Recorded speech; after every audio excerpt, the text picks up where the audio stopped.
Well, I give you half the notes, right? So. That's true. Okay, so yeah, my plans are, I'm not going to speed through it. I'm just going to take 11.4 like I normally would. And if we get done with 11.4, I'll kind of introduce 11.5. Like I said, it really builds on 11.4, 11.3, 11.2 really. And we'll just kind of see if we end up doing some more of 11.5 on Monday. I don't think that's going to put us too far behind on 11.6. Any questions over the homework on 11.1, 11.2, 11.3? Kind of talked about those, been pretty straightforward. Starting to kind of get the feel for the way they word the questions. So we'll start with 11.4.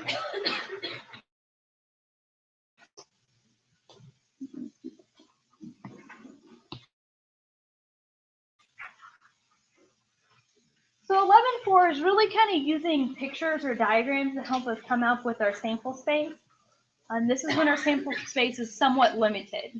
We're not going to talk about a tree diagram when our sample space is 11,000 objects because we just don't have the time to do that. So really 11.4 is getting this idea into what a sample space is, but in 11.5, 11.6, and 11.7, once we go on in chapter 11, we're not going to really find these very useful because our sample spaces are so large. You know, if there's how many different ways, if I can pick 100 books, if I'm picking 3 books at a library that contains 100 books, that's a huge tree diagram, and I don't really care. I can just do a combination or permutation depending on if order matters, and I can get the total number of possibilities, and that's leading on to probability. So in this section, we're going to learn how to use tree diagrams to find sample spaces and compute probabilities. So we'll need to know, what's all possible, and then what's the probability of each individual outcome. Some of them will be evenly distributed, and some of them will not. So you need to keep that into account. And then use tables to find sample spaces and compute probabilities. So we're going to look at tree diagrams and tables. Tree diagram, we've kind of already talked about the tree diagram. It consists of branches corresponding to outcomes of 2 or more probability experiments that are done in sequence. So the first experiment is done, then the second one is done, the third one. These come in really handy when it's conditional probability, when the probability changes based on the first outcome. Sometimes that will be true, sometimes it won't be true. So if you think about flipping a coin, the probability each time I flip a coin is going to stay the same. It doesn't matter how many times I got heads. If you think of a ball pit or the lottery, if I draw a 6, I'm going to hold on to that 6 and I'm going to reach in and draw another number. So the probability of getting any given number at any given point in the experiment changes. So tree diagrams kind of organize all that for us. When constructing a tree diagram, we use branches emanating from a single point to show the outcomes from the first experiment, and then show the outcomes for the second experiment. So we kind of have branches and nodes. So like the first node would be the first experiment. However many possible outcomes, that's how many branches we're going to have. And then from that first experiment, we go on to the second experiment. We look how many different outcomes are possible here. So I talked a little bit about the example of rolling dice and flipping a coin. Right, so I'm going to have 6 different outcomes for my first experiment and then 2 for my second. Right. The first example we're going to look at is use a tree diagram, find the sample space for the genders of 3 children in a family. This tree diagram will look exactly like flipping coins, right? Because it's either going to be a girl or a boy. So first we kind of come up with some notation.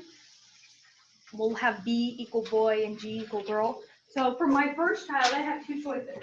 I have either I'm going to have a boy or I'm going to have a girl. Second child. So these is going to come into like a conditional probability later on. We're going to say, what's the probability of this specific outcome happening? Having a boy, then a girl, then a boy. It's the only branch that says boy, girl, boy. Okay. But that's kind of where we're at later on. This section is just to give us what's the sample space look like? What are all possible outcomes? And if you follow the branches, the sample space is given by B, B, B, B, B, G, B, G, B, sorry, B, G, B, G, G, G. You guys kind of get that there. And I get 8 different outcomes, which I should expect because I have 2 choices for my first child, 2 choices for my second, and 2 choices for my third. So I should have a total of 8, but arranging it this way just gives us a sample space visually. It's easy to see. You can definitely do it without a tree diagram, right? We kind of did it with the heads and tails. We're flipping 2 coins. We came up with the sample space of 4, but sometimes these tree diagrams come in handy later on. Why is it not just BG first round, second round BG? This round? Yeah, like why doesn't it just continue 2, 2, 2? Why does it go 2, 4? Because after this boy, Yeah. so from this boy, you have a choice of just a boy or girl. From this girl, you have a choice of boy or girl. So that boy's gonna have a child now. It's not just me. No, these are your first children, your first child, your second child, and your third child. Okay. So this would be the outcome of having 3 boys. The first one's a boy, the second one's a boy, and the third one's a boy. Right. That would be that outcome. This outcome would be having a boy, a girl, and then another girl. That would be this outcome. But each time you have a child, there's 50 chance Yes. you're gonna have A boy or a girl. So I'm just not understanding how we get so many boxes of B's and G's there. So your first child, you have a 1/2 chance of having a boy or having a girl, right? So once the first child's born, the second child has a half chance. The second child that's having a child? No, your second child, Yeah. the second oldest. So when you have a 50-50 chance of it being a girl or 50-50 chance of being a boy. And then here, so if I follow this branch and I multiply a half times a half times a half, I get an 1/8. So, right? So if I sample people that have 3 children, statistically, 1/8 of them should have 3 boys. A boy, a boy, and a boy, right? 1/8 of them should have the oldest child, a boy, and then 2 girls. And then a boy, a boy, then a boy, girl. Right? This outcome here is different. Boy, girl, boy. This should be BB. There's a typo, right? BBB, BBG. This should be BBG. BGB, BGG. So you guys see how they're getting BBB, yeah, I see how BBG. So this should be a B.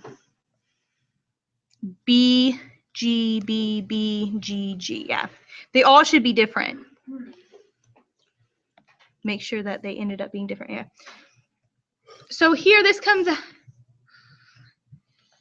So if I wanted to talk about what's the probability that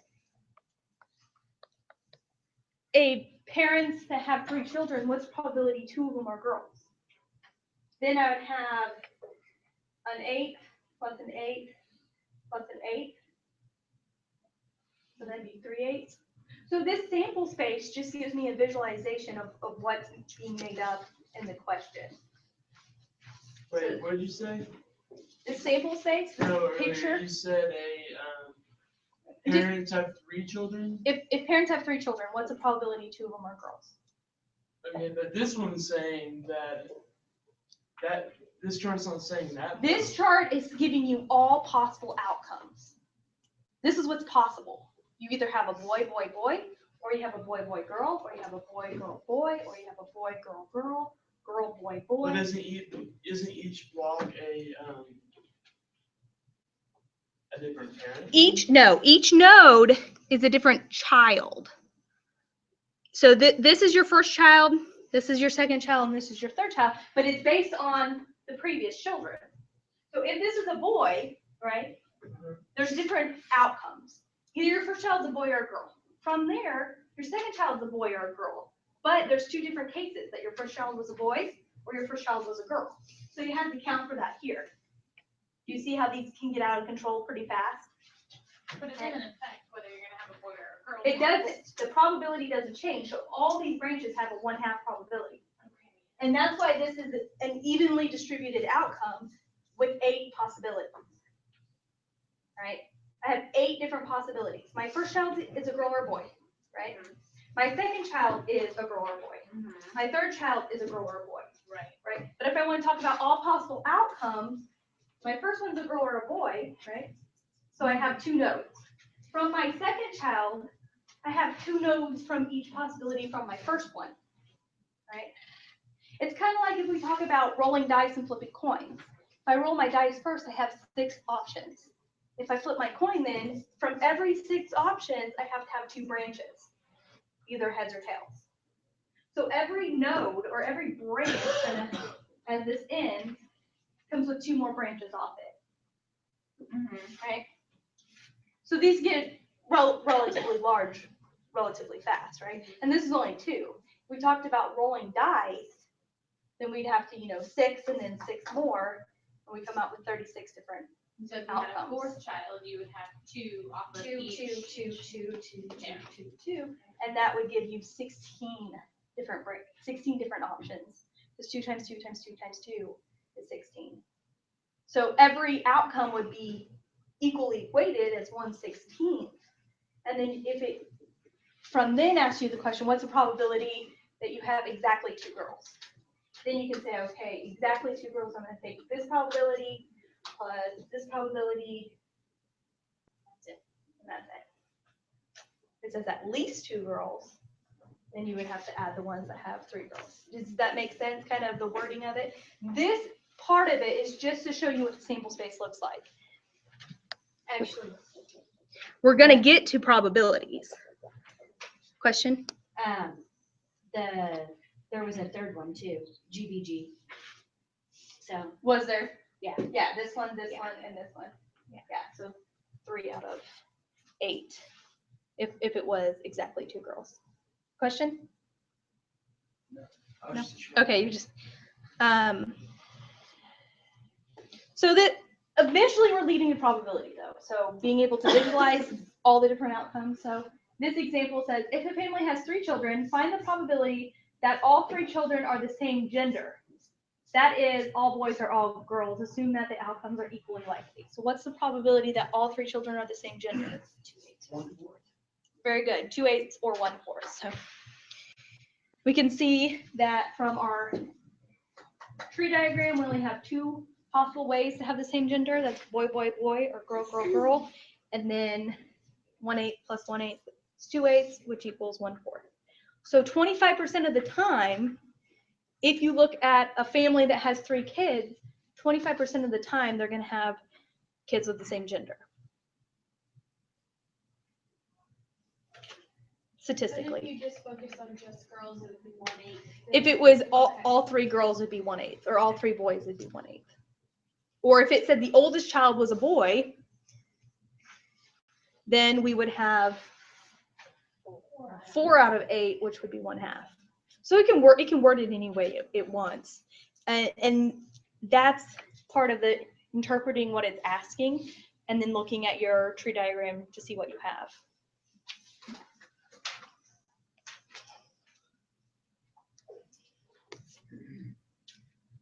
So this is an example where we toss a coin and then we roll a dice. So a coin is tossed and the dice is rolled. Use a tree diagram to find the probability of getting heads on the coin and an even number on the dice. You see how being able to see the sample space kind of helps on this, so we can say which one satisfies these conditions, add them up. They're going to be all evenly likely. So writing our tree diagram, first we're either going to heads or tails, and that's a 25 or 1 out of 2, 25, sorry, 1/2 probability doing that. And then from heads rolling dice, each one of these is 1/6. This is going to come in handy later on, this idea of writing the probabilities on the branches. So 1/2 times 1/6 is 1/12, which makes sense because they're all equally likely to happen. So if I list the sample space, all this has a probability of 1/12. And there's 12 outcomes. Right?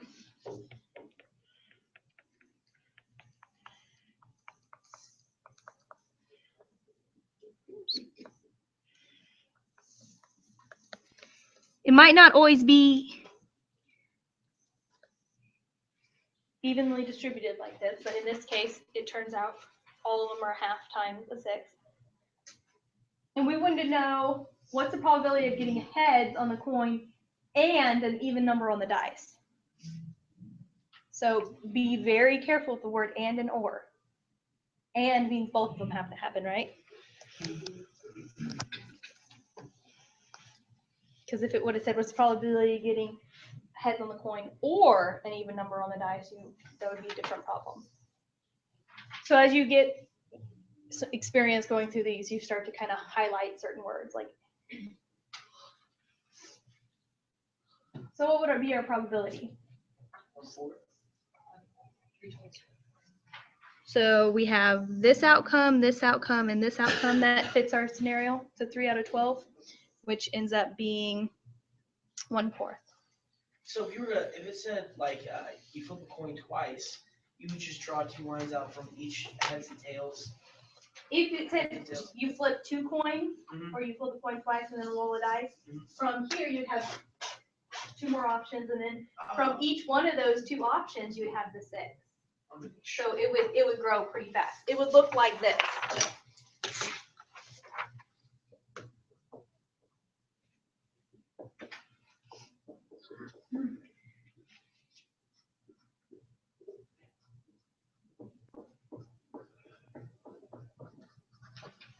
There'd be 6 different from each head here. Head, tail, head, tails.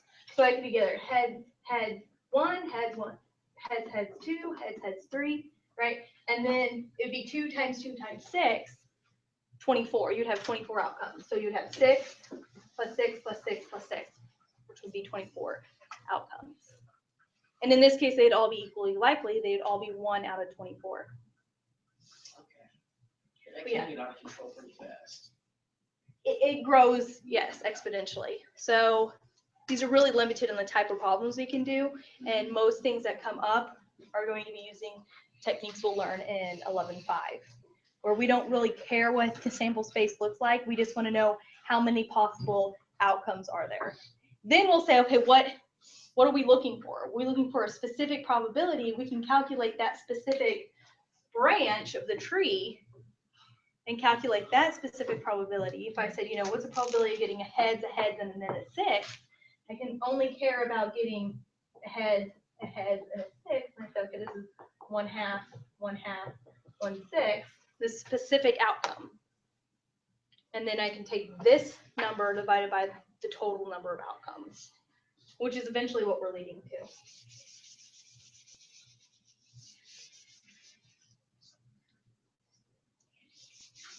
So tree diagrams get out of control pretty fast. If we're talking about visualizing the sample space, sometimes it's a little bit easier to see in a table. So table is another way that we can kind of organize our data. And I put this table on your guys' handout, so you don't have to necessarily reproduce it. But anytime we talk about cards, you know there's 52 cards in a deck. There's 13 of each suit.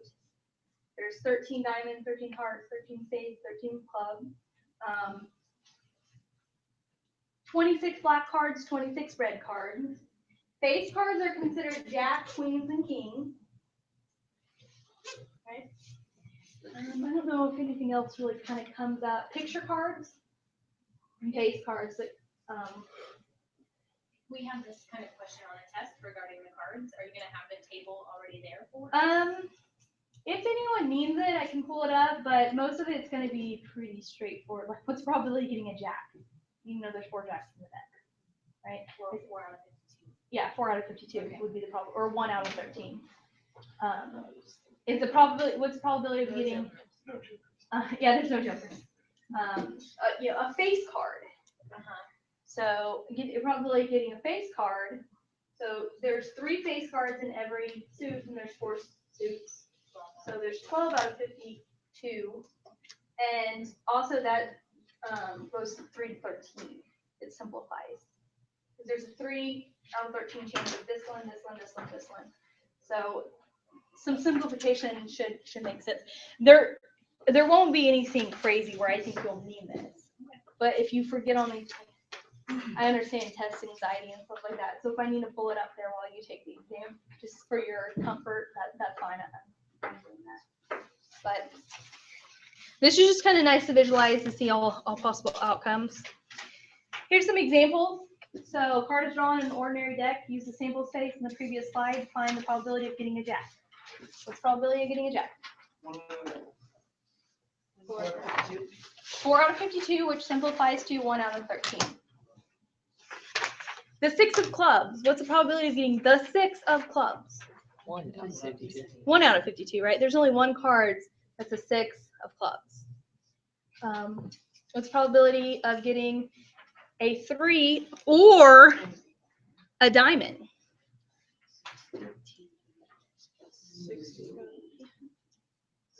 16 to the second, 16 to the 8, which 4 13s.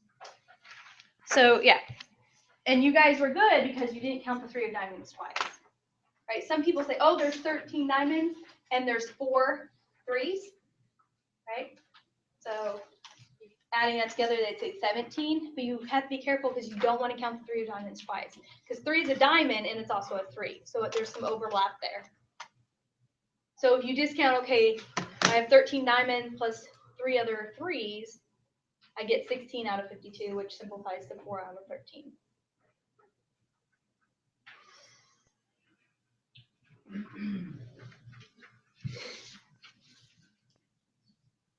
If it said a 3 and a diamond, it'd be 1 out of 52, right? Because there's only 1 3 diamonds. So be very careful with the words and and or. Wait, 1, 3, and diamond? If it said a 3 and a diamond, it'd be 1 out of 52, because it'd be it's the talking 3. about one thing. Generally, they don't list it like that. This book does a really good job of not, because people don't say that. They say a 3 of diamonds. But keeping with the and or, sometimes some books, or maybe on the Mojia, they'll be really kind of careful to say, what's the probability of getting a 3 and a black card, or a 3 or a black card. Those are 2 different probabilities. So you have to kind of think about what it's asking you there. Does that make sense? I think So the literal meaning of what they're asking. Yeah. Okay, got it. This book doesn't do that with the cards. They say a 3 of clubs instead of a 3 and a club. Now they would say a 3 or a diamond. A 3 or a diamond. So you would be very careful not to overlap the 3 of diamonds. If you count it in the diamonds, don't count it in the 3s. You guys see that? If there was an and, would you count the 3 twice? If it said 3 and diamonds, there'd only be 1 card that's a 3 of diamonds. Oh. But I said this book, so different people write. Pearson actually writes, and I teach the same course out of a Pearson book through UMKC, and they use the terminology a 3 and a diamond, or 3 or a diamond. So if anyone's preparing to take the Mojia, just be careful. They can throw that word and or. It's very important in math and in probability and statistics. So it's like you want to highlight that and really see what that means. So. The 2 dice problem. So the 2 dice is not evenly distributed. If I'm rolling dice, there's 6 different ways for me to get a 7. There's only 1 way for me to get a 2. Right? So the probability of getting a 2, the sum being 2, is going to be smaller than the probability of the sum getting a 7. So if we look at this table in the solution, your book does it this way. I kind of prefer to put the sum here. I put 2, 3, 4, 5, 6, 7, because that's what they're asking.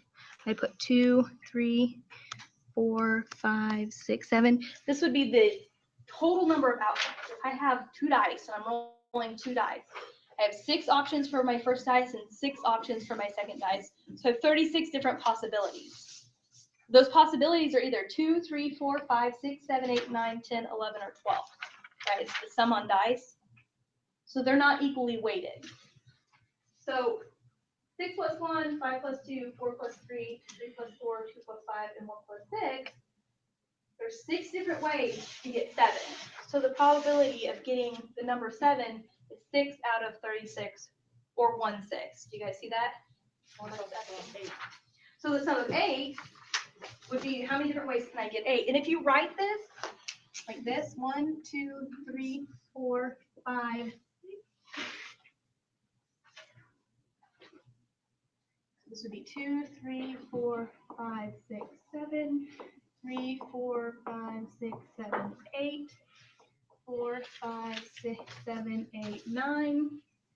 5, 6, 7, 8, 9, 10. 6, 7, 8, 9, 10, 11. 7, 8, 9, 10, 11, 12. I think, ooh, not 21. I personally prefer this table view of rolling 2 dice because I can already see the sum. So the probability of getting an 8 would be 1, 2, 3, 4, 5. So the probability of rolling an 8 would be 5 out of 36. What about 1 and 7? Or, There's no, not that's 7. So it's only- Yeah, so there's only 6 outcomes on each dice. What they have here for doubles, you can also see doubles are going to be on your diagonal.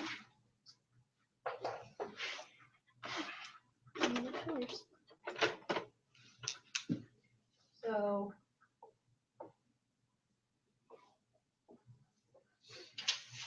doubles are on your diagonal. So 1, 1, 2, 2, 3, 3, 4, 4, 5, 5, 6, 6.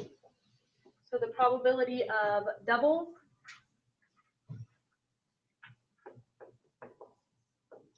is going to be 6 out of 36 or 1 out of 6. A sum less than 5. What's the probability of getting a sum less than 5? 6. So probability of getting a sum less than 5 is 1/6 or 6 out of 36. So I have 1, 2, 3, 4, 5, 6. I have 6 different ways to get a sum less than 5. You guys see that? Question? Do you want to take a picture of that? Yeah, that's fine. Okay.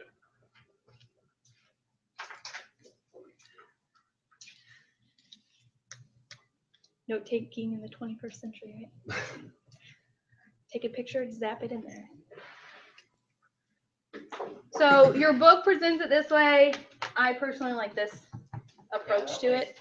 It's much easier. To see these are the sums. And then if it says, what's the probability of getting a number less than 13? All of them are less than 13. So the probability would be 36 out of 36, which is 1. What's the probability of getting a number less than 10?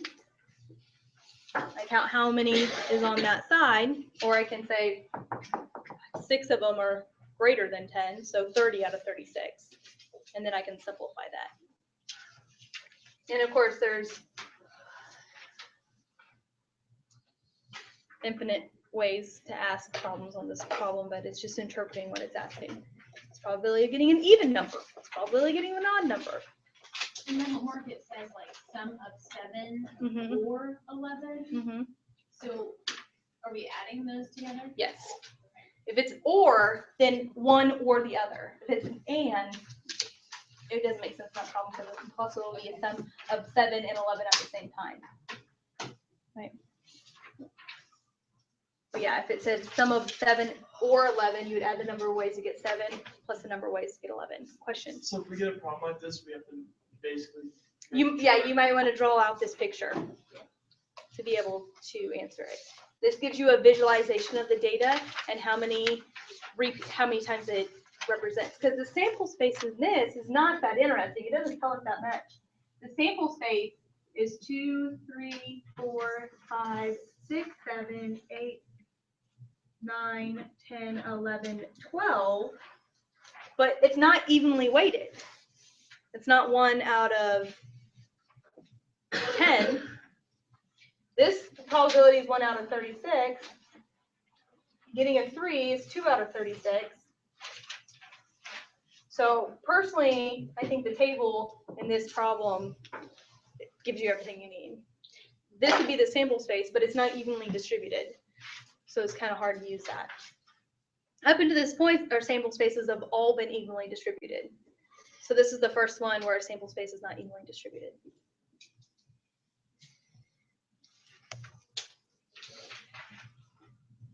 So we come up with 5 out of 36, 1 out of 36, and 6 out of 36, which is 1/6. Let's look at the homework for a minute in 1-4. Oh, wait, sign in 1-4. 1-4, we have not very many. 3, 5, 11, and 17. 3, 5, 11, and 17. 3, 5, 11, and 17.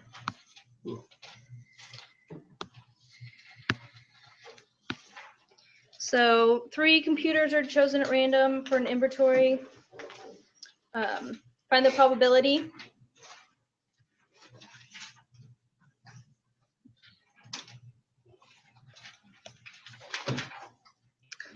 So does it give us, there might be more on the previous page.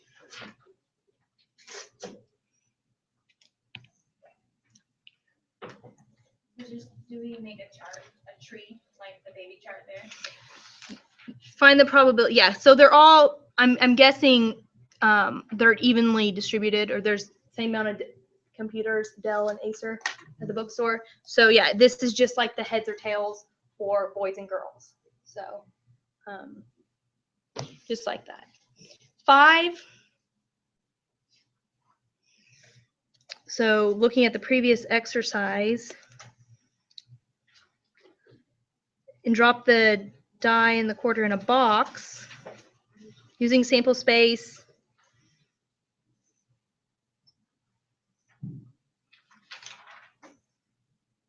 Each landed on the floor. Maybe we should pick that one. That's like 2 in 1. Klutzy Kramer knocking them onto the floor again using sample space similar to example 3. Find the probability that each landed in the box. It'd be like how they landed in the box. While walking, so what's after a similar incident in exercise 4?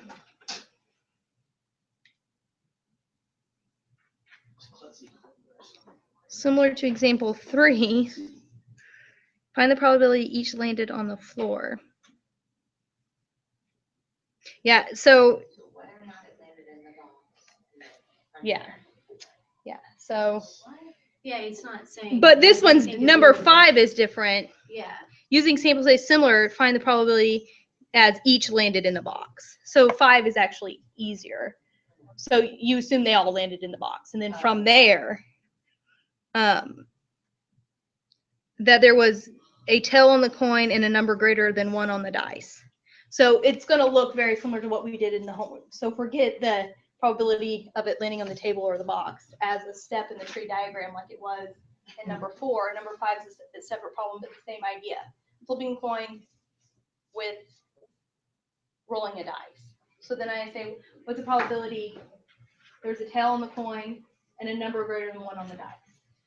There was a head on the coin and an even number on the dice. There was a tail on the coin and a number divisible by 3 on the dice. So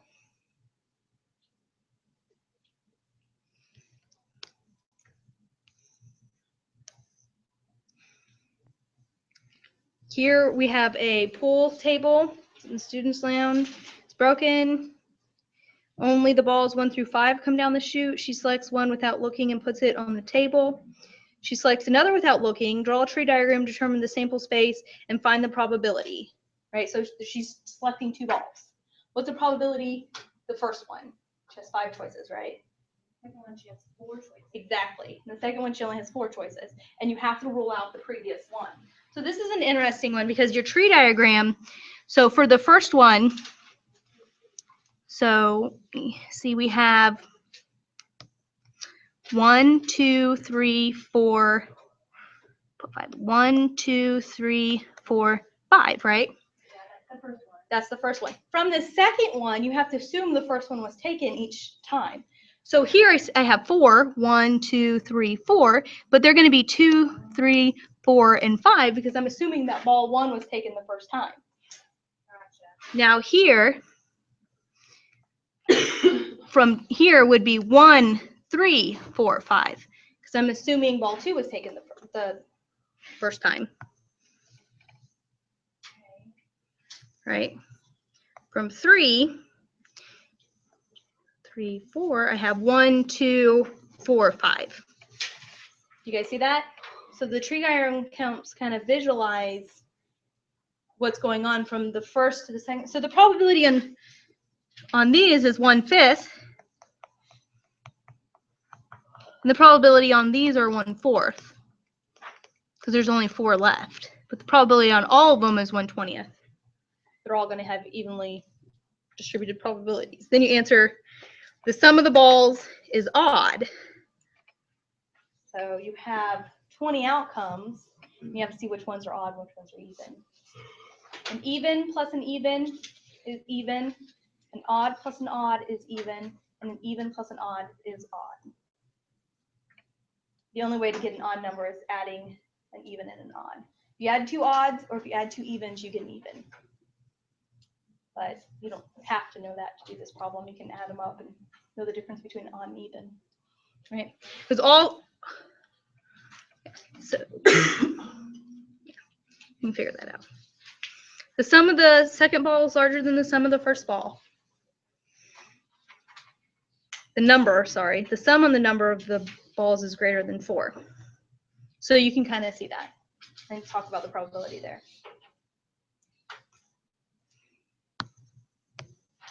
(17) is the 2 dice problem. And there are 8 different ways to answer the 2 dice, 8 different things. Some of 5, some of 7 or 11, some greater than 9, some less than or equal to 5. A 3 on the dice or on both dice. So we're looking for getting a 3 on one dice or on both dice. Right, because this would be 3 plus 1, 3 plus 2, 3 plus 3, 3 plus 4. You can also do it this way.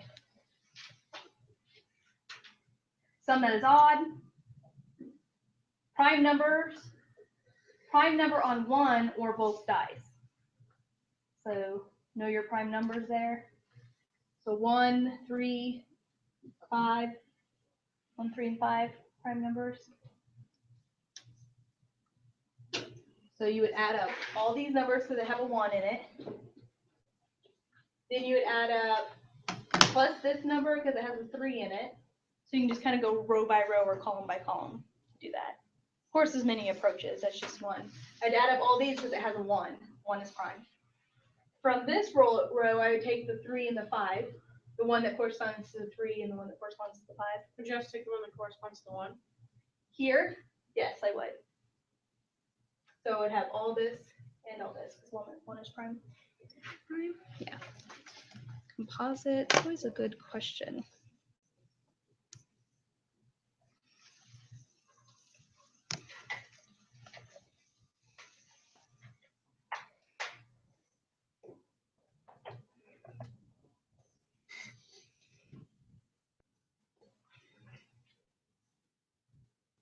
Natural number greater than 1 that is not a prime number is called composite.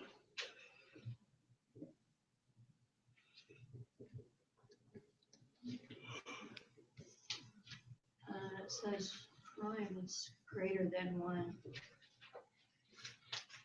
A natural number greater than 1. Yeah, so 1 is not prime. 1 is odd but not prime. So yeah, don't count these then. It would just be 3 and 5. Prime number is a number divisible only by itself in 1, but 1 is not prime. 1 is a unit, but it is odd. So 1 is odd, but not prime. Okay. Sum greater than 1. Be 1. The probability of sum greater than 1 is 1. Okay, so any questions? Kind of went through those kind of fast, but I want you to also have a chance to sit down and kind of work on those. Any questions on 11.4? It's pretty specific to 11.4. The tree diagrams and the tables are pretty limited type of problems you can do in that section. 11.5 is getting more into what you see in statistics and permutations, using permutations and combinations. Eventually, our total number of ways to do something is going to get so large, we're not going to want to try to count those using fundamental theory of counting. We're going to use the probability techniques of permutations and combinations. So the first thing we're going to ask ourselves, does order matter? If there's no repeats or things like that, we're going to look at, does order matter? And then come up with how many possible outcomes are there by using permutations or combinations, and then apply that to the probability. So when the number of possibilities get large, the combination permutation rule will be our best friend.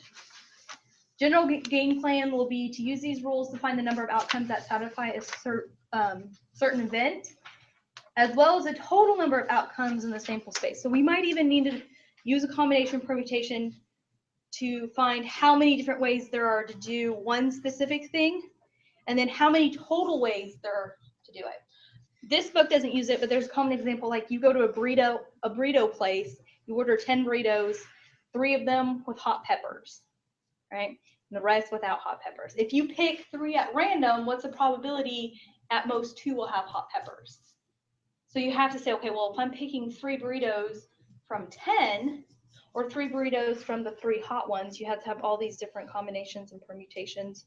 In this case, it'd be combinations because order doesn't matter. But then we want to talk about the probability of it. We take the number of ways the event happens divided by the total number of ways to pick 3 from 10. So let's look at the first example. Stacy has an option of selecting 3 books to read for humanities course. The suggested book lists 10 biographies and 5 current event books. She decides to select the 3 books at random. So you have 15 total books. Find the probability that all 3 books selected will be current event books. Right? So how many different ways can I pick 3 current event books? What would be, how many? 5 biographies? Sorry, 5 current event and 10 biographies. I hate when they use numbers and words because sometimes I just kind of skim for the numbers and lose the words. So be careful with that. So I need to know the probability that I get a current event divided by how many ways to pick 3 books from 15, right? Because I have 15 total books. So the first thing I want to know is how many different ways to pick current event books. 5, choose 3, right? That's a combination because order doesn't matter. Doesn't matter which order I read them in or pick them. So I could plug that in my calculator. I could put 5 factorial over 5 minus 3 factorial divided by 3 factorial.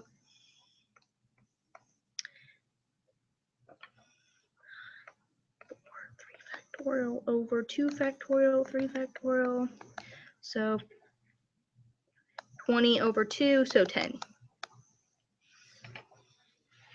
What I did lost you. Don't get too caught up in it because you can always use your calculator. So as long as you get 10 there. So I just kind of looked through there. There's 10 ways to pick 3 books from 5. 10 different ways to pick 3 books from 5 contemporary books. But there's 15 total books, and I want to pick 3 of them. Now, I might want to use my calculator for this. What would this be? This would be 15, 14, 13, 12 factorial over 12 factorial. For 3 factorial, 15 times 14 times 13 over 6. What do we get? We get 455. So this gives me, going back, 455. So if I want to know the probability here,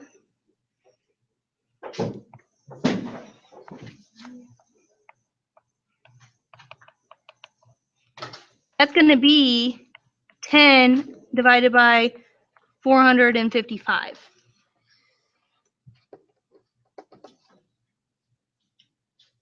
And if you plug that in your calculator, what do you get?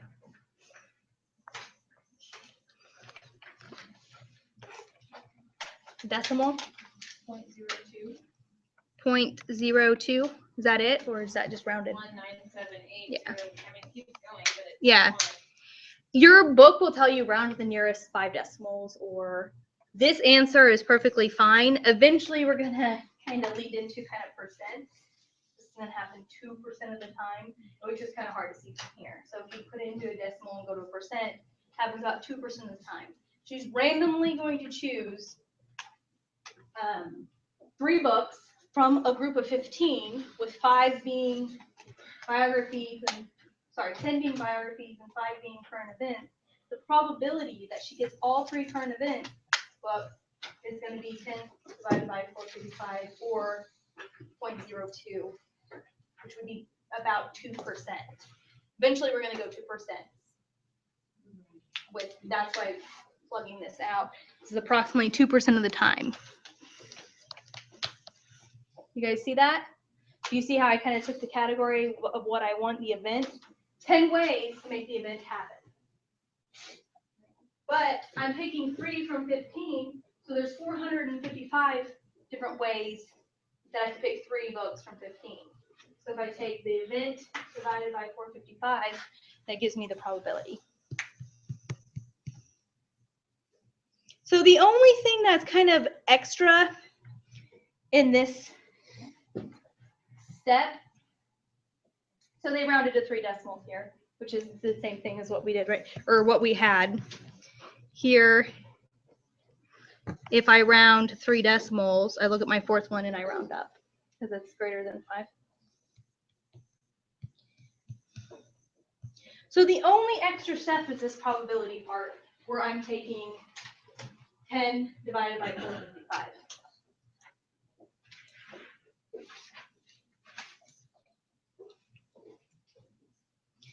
So what's the probability of getting 4 aces when drawing 5 cards from a standard deck of 52 cards? So here you have, I'm drawing 5 cards, right? Out of 52. So 5 cards from 52. So 52 choose 5. This is going to be my total outcomes, right?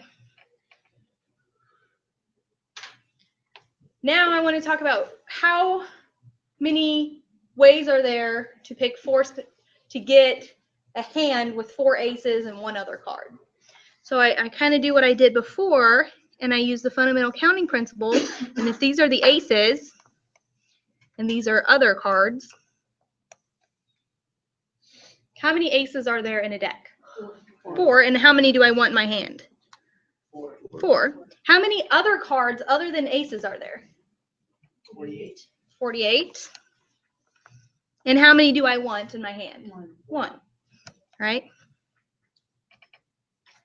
And then I could all put this together and say 52 divided by 5. And it turns out here, this works out that 4 plus 48 is 52. And 4 plus 1 is 5.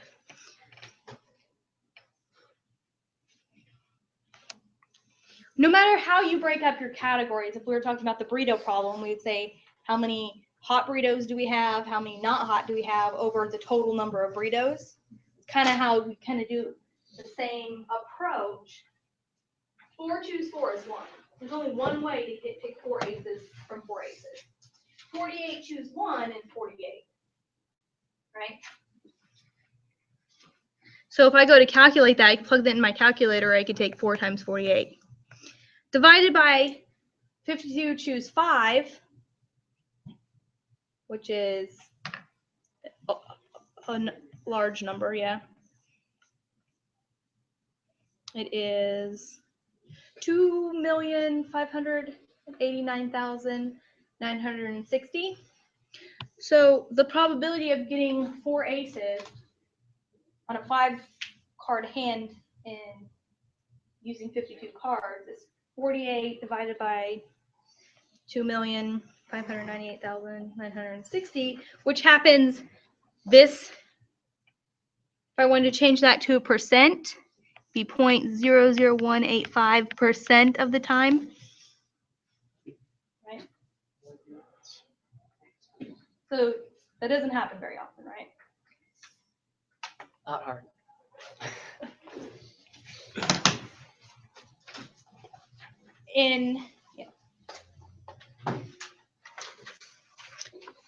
So we don't have time. We'll start with example 3 on Monday. And you can kind of look at some of the homework problems in 11.5.